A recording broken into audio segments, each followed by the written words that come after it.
The night wind moved slowly through the village of Komori, carrying the smell of dry earth, old firewood, and distant rain. The moon hung low, pale like a watching eye. Drums from a far compound beat softly, as if they were afraid to speak too loudly. Inside a small clay house with a grass roof lived Adasewa, a black woman known in the village for her calm spirit and strong hands. She was a potter, a wife, and a woman who listened more than she spoke. People said the ancestors favored her, because even in silence, she carried wisdom. That night, Adasewa was cleaning. Her husband, Bamidil, had gone to the forest with other hunters before sunset. He often returned late, smelling of sweat, smoke, and secrets. Adasewa never questioned him. In Komori, a wife respected her husband's silence the way she respected the night. The fire inside the house burned low. Its orange light danced on the walls, making the carved symbols of protection seem alive. Outside, crickets sang. Inside, Adasewa swept slowly, her broom brushing against the hard earth floor. Then the broom struck something solid. Thud.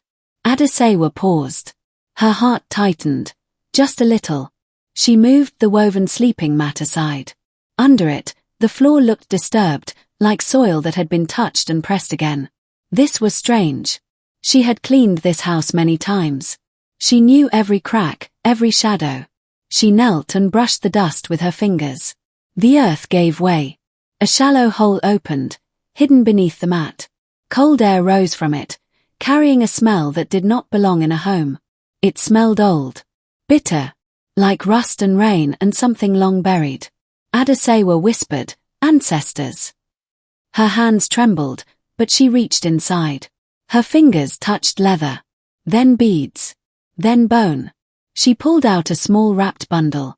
The fire crackled loudly, as if warning her. Adasewa unwrapped the bundle slowly. Inside were strange objects. A necklace made of black beads and tiny animal bones. A small horn filled with dark powder. A piece of red cloth marked with symbols she did not recognize. Her breath grew heavy. These were not hunting tools. These were ritual objects. Forbidden ones. In Komori, such items were spoken of only in whispers. Elders warned that they belonged to paths that led away from the ancestors and toward restless spirits. Toward power that demanded payment. Adasewa's heart pounded like a drum. "Why would my husband hide this?" she asked the empty room. The fire flickered. For a moment, she thought she saw a shadow move along the wall, taller than a man, thinner than smoke. She blinked. The shadow was gone. Adasewa wrapped the items again, her fingers cold. She wanted to put them back, to forget what she had seen. But before she could, something else caught her eye at the bottom of the hole. A small calabash. She lifted it. Inside was a folded piece of dried animal skin, used like paper. On it were symbols drawn in ash and blood. And a name. Her name. Adesewa. Her knees weakened. She sat hard on the floor. Her name was not written with love. It was written with sharp lines, twisted shapes meant to bind, not bless. A sudden gust of wind burst through the doorway, blowing ash into the air. The fire dimmed. The drums outside stopped. Silence fell, heavy and thick. Then Adasewa heard it. A whisper. Not from outside. From the hole. "Daughter of the river," the voice breathed. Adasewa covered her ears. "No," she whispered. "This is not real." But the air grew colder. The fire nearly died. The whisper came again, clearer now. "He has walked where he should not walk." Tears filled Adasewa's eyes. Her husband. The man she cooked for. The man she shared her bed with. The man she trusted with her life. "What have you done, Bamidil?" Her heart cried. Suddenly, footsteps sounded outside. Adasewa froze. The door curtain moved. Bamidil stepped inside, his tall shadow filling the room. His face was marked with sweat and forest dust. His eyes fell immediately to the open mat, the disturbed earth, the bundle in Adasewa's shaking hands. Time stopped. The firelight revealed fear in his eyes before he could hide it. "What are you doing?" he asked, his voice low. Adasewa stood slowly. Her voice trembled, but she did not fall. "I was cleaning," she said. And I found this. She held up the bundle. Bamidiel's face darkened like the sky before a storm. You should not have touched that, he said sharply.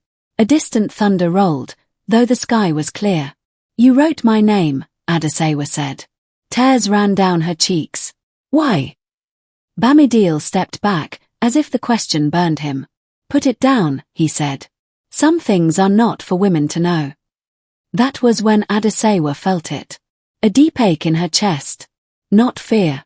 Betrayal. The ancestors taught that secrets between husband and wife were like cracks in a pot, small at first, but dangerous when heat was applied. I am your wife, she said firmly, and the spirits are already awake. The fire went out. In the darkness, something unseen breathed between them. Far away, an owl cried, a bad sign. And deep beneath the earth of Komori village, something ancient shifted, smiling, because a hidden door had finally been opened. The day Adasewa left the village, the sun did not rise fully. Thick clouds covered the sky, turning morning into shadow. The elders painted white lines on her arms and face, signs of protection and truth. Women tied cowrie shells around her waist. Each shell clicked softly, like a warning with every step. Drums beat slowly. Hunters stood in silence, their spears resting on the ground. Warriors formed a path. The Queen Mother placed her hands on Adasewa's head. Speak only truth in the forest, she said. The spirits hear lies before words are finished. Bamidiel stood apart. His eyes were red, his body shaking. He wanted to follow, but the elders stopped him. This is her journey, an elder said. Your presence would poison it. Adasewa did not look back. She entered the forest alone. The trees grew tall and twisted, their roots rising from the earth like snakes. The air smelled of damp leaves and old blood. Sunlight barely touched the ground. Somewhere deep within, something laughed softly. Adasewa felt the pull in her chest grow stronger with every step. She reached the twisted tree by midday. It stood alone in a clearing, its trunk bent like a broken spine. Bones hung from its branches. Charms and red cloth fluttered in the wind. The ground beneath it was black and hard, as if burned long ago. The air was cold. You came, a voice said. The shadow stepped forward, forming into a tall figure with glowing eyes. Its shape shifted, never fully solid. I did not come for you, Adasewa said, her voice steady. I came for my name. The spirit laughed. The sound scraped her bones. Your name feeds me now. Adasewa closed her eyes and remembered the river, her grandmother's voice, the women who stood before her. I was given this name by my mother, she said. It belongs to my ancestors. You have no right. The spirit circled her. Your husband offered it.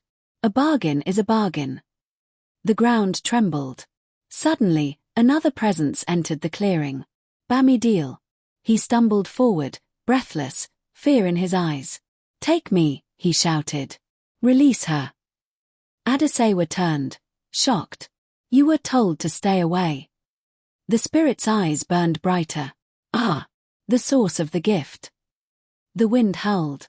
Bones rattled. This changes nothing, the spirit said. One name must be replaced.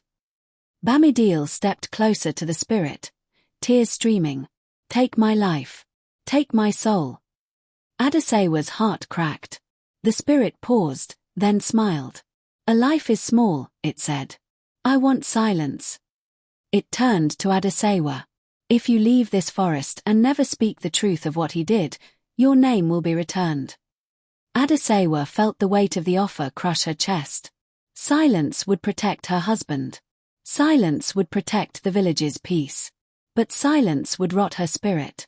She remembered the elders' words. Speak only truth. I will not trade truth for comfort, she said. The forest screamed. The spirit roared in anger. Then blood must answer blood. Darkness surged forward. Bamidiel cried out as the ground opened beneath him. Roots wrapped around his legs, pulling him down. Adesuwa, he screamed. She ran forward, grabbing his hands. Hold on. The spirit loomed above them. Choose, it hissed. Your name or his life. Adasewa's tears fell onto the earth. She felt the ancestors rise behind her like a wall of fire. "I choose myself," she said softly. The earth swallowed Bamideel. Silence fell. The twisted tree cracked down the middle. Light burst from its heart. The shadow screamed as it burned, breaking apart like ash in the wind. Adasewa collapsed to her knees. The forest grew still. When she returned to the village alone, the people knew before she spoke. Drums beat low. Women wept. The elders bowed their heads. That night, Adasewa sat by the fire, staring into the flames. Grief filled her chest, but so did peace. Her name felt whole again. But the cost had been heavy. The ancestors whispered, "The final test remains." The sun rose gently over Komori, warm and calm, as if the land itself was breathing in peace again. The sky was clear. The river flowed quietly within its banks. Birds sang without fear. For the first time in many days, the village felt whole. Adasewa stood beneath the sacred tree. White cloth wrapped her body. Her face was bare of markings now, but her eyes held something deeper than before, truth that had been tested by fire and shadow. The elders gathered in a wide circle. Drums beat softly, not in warning, but in honor. Women hummed ancient songs. Children watched in silence, sensing that something important was happening. The Queen Mother stepped forward. "Today," she said, "we witness the end of a dangerous path and the birth of a lesson our children must never forget." She turned to Adasewa. "Speak." Adasewa's voice was steady. "I was a wife who trusted silence," she said. "I believed peace meant not asking questions. But silence became a door for darkness." Murmurs moved through the people. "My husband sought power through hidden paths. He traded truth for control.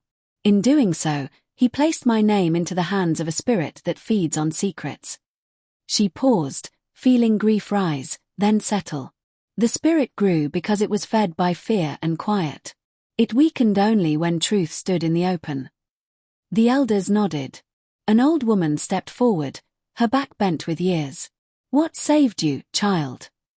Adasewa looked up at the sky. "The ancestors. And my choice to value my name." She turned slowly, facing every corner of the village. "A name is not just a sound," she said. "It carries breath, blood, and history. When you allow someone to misuse it, you give away your spirit piece by piece." The drums stopped. Adasewa continued, her voice rising. "Power taken through lies always returns with pain. Secrets rot. Silence protects evil." A strong wind passed through the sacred tree, rustling its leaves like applause. The Queen Mother raised her staff. "Let this be written in our memory." That evening, the village held a cleansing fire. Old charms were burned. Forbidden objects were brought out and destroyed. Smoke rose into the darkening sky, carrying the past away. Adasewa watched the flames. She felt sadness for Bamideel, but no regret. Later, she walked alone to the river. The water reflected the moon, bright and clean. The river spirit appeared once more, gentle and calm. "You have done well," the spirit said. "Your name shines again." Adasewa bowed her head. "I walk forward alone now." "Not alone," the spirit replied. "You walk with truth." Days turned into weeks. Adasewa became known not just as a potter, but as a voice. Women came to her with hidden pain. Men came with questions. Elders listened when she spoke. She did not seek power. Power followed her. One evening, as drums beat softly and firelight danced, Adasewa taught the children a song. It was simple, but strong. "Speak the truth. Honor your name. Darkness fears the light." The ancestors watched from the shadows, satisfied. And the land of Komori remained protected, not by secrets buried in the ground, but by truth spoken in the open air. Herb final moral lesson. Silence can invite darkness, but truth always breaks its power. A name is sacred. Never allow fear, love, or secrecy to steal your identity, because power gained through lies will always demand a terrible price. The night after Adasewa returned, the village of Komori did not sleep. The sky turned black as oil. Stars hid their faces. The wind moved in sharp circles, lifting dust and ash from the ground. Fires refused to stay strong, flickering like frightened hearts. Adasewa sat alone inside her clay house. The space beside her mat felt wide and empty. Grief sat on her chest like a heavy stone, but she did not cry. Her tears were finished. What remained was strength, hard and quiet. Outside, drums began to beat. Not the drums of ceremony. The drums of warning. Boom, boom, boom. Suddenly, a loud crack split the air. The ground shook. Pots fell and broke. Children screamed. Dogs ran howling into the night. Adasewa stood. She felt it immediately. The spirit was not fully gone. A deep voice rolled across the village, rising from the forest and the river at the same time. Balance is not yet paid. The elders rushed into the open space near the sacred tree.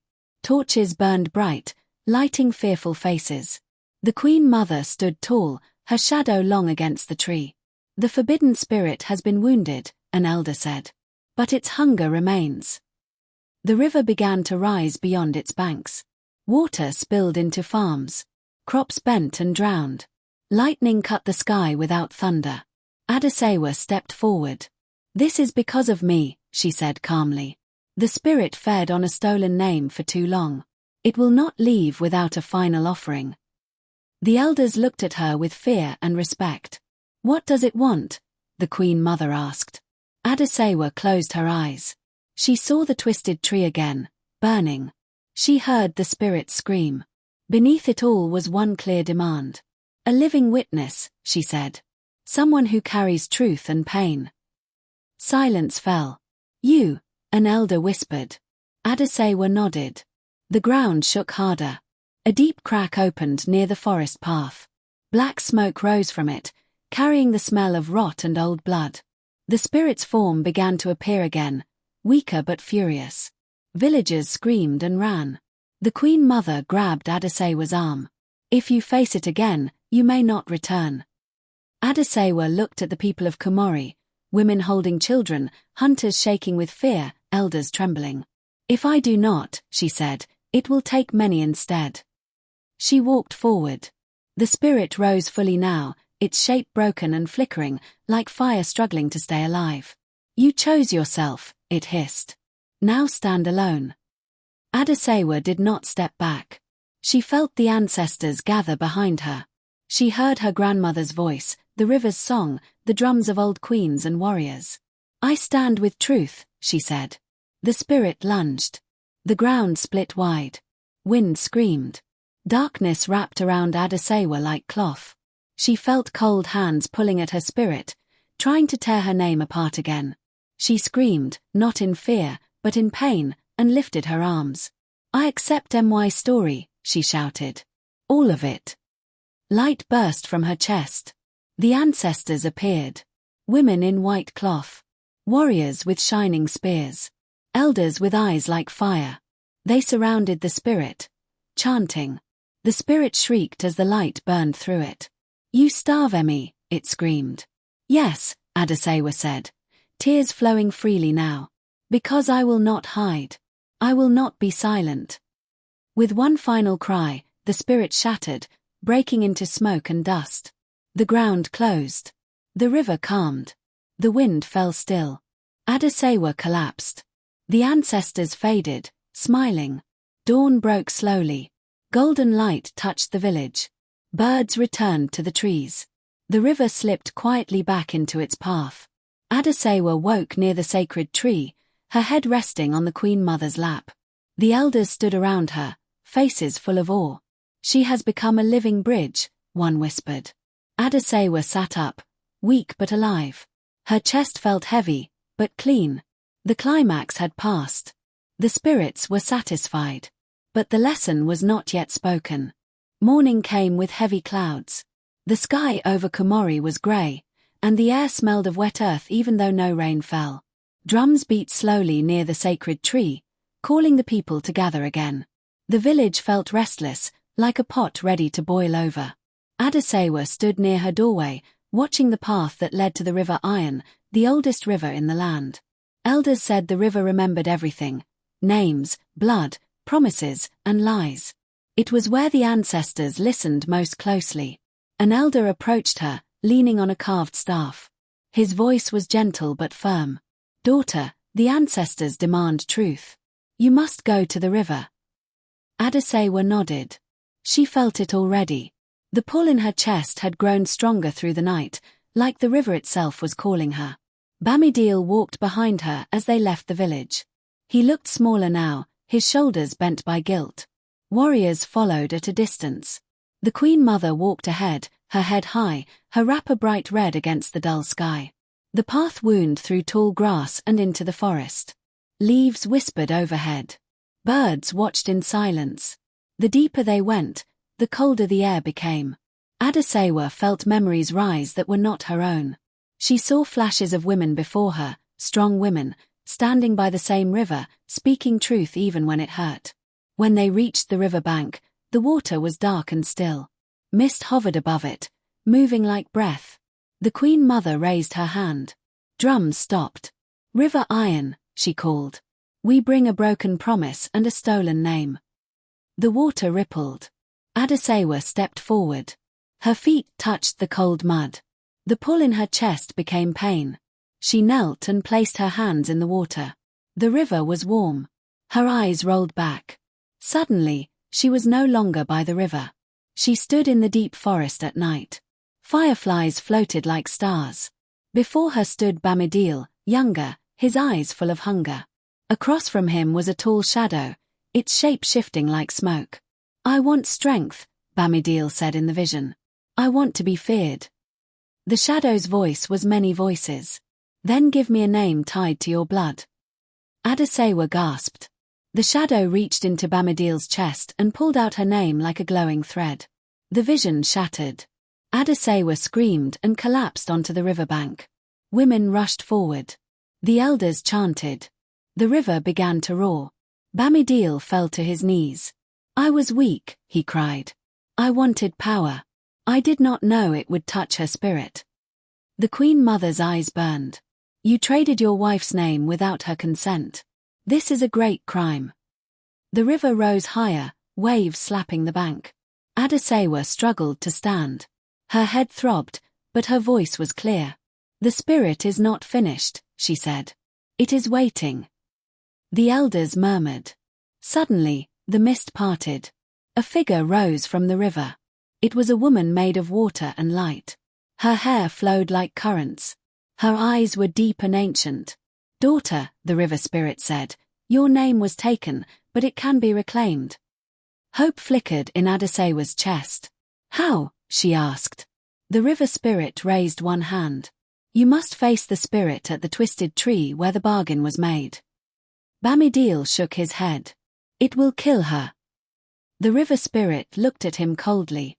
"You have already placed her between life and death." The wind howled. Trees bent. The elders agreed. The balance had to be restored. As they returned to the village, the sky darkened further. Birds fled the forest. The smell of rot filled the air. That night, Adasewa sat alone by the fire. The flames reflected in her eyes. She was afraid. But beneath the fear was something new. Strength. She touched her chest and felt the ancestors close, like hands on her shoulders. Bamideel entered quietly. Tears ran down his face. "Forgive me," he whispered.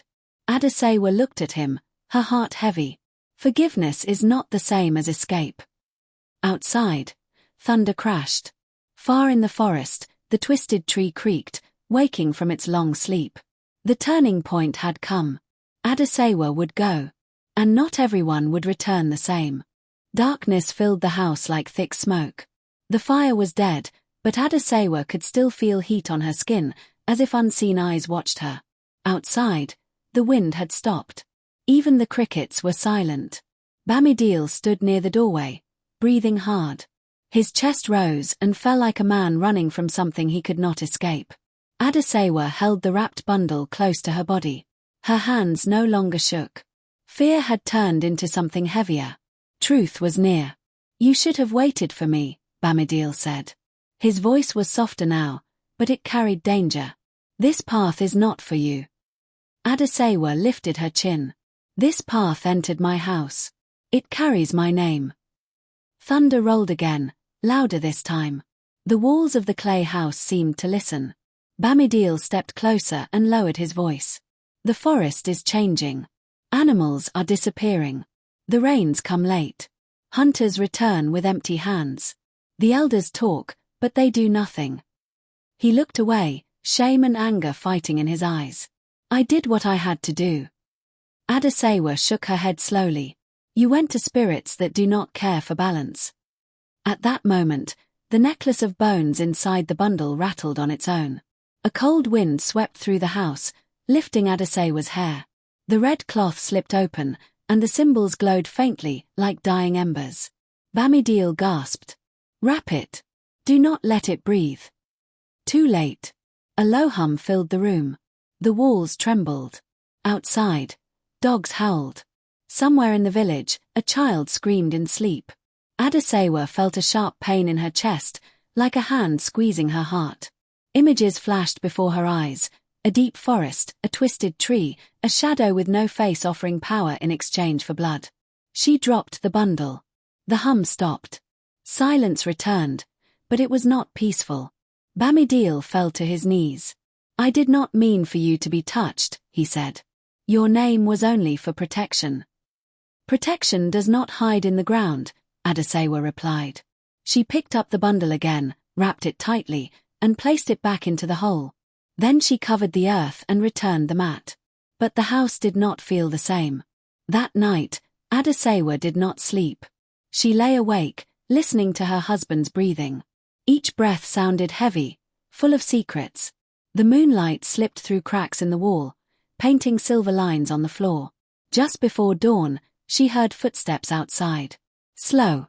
Careful. She sat up. A shadow passed by the doorway. Then another. Voices whispered in a language older than the village. Adasewa held her breath. From the small window, she saw 3 figures standing near the house. Their bodies were bent, their faces hidden under cloth and feathers. Each held a staff carved with strange symbols. Spirit callers. Her stomach turned cold. She shook Bamideel awake. They are here. His eyes widened. Fear flooded his face. They should not come this soon. The figures began to circle the house. The ground vibrated lightly with each step. Ash fell from the roof. One of them spoke, his voice dry like dead leaves. The debt has been named. Another replied, the woman has seen.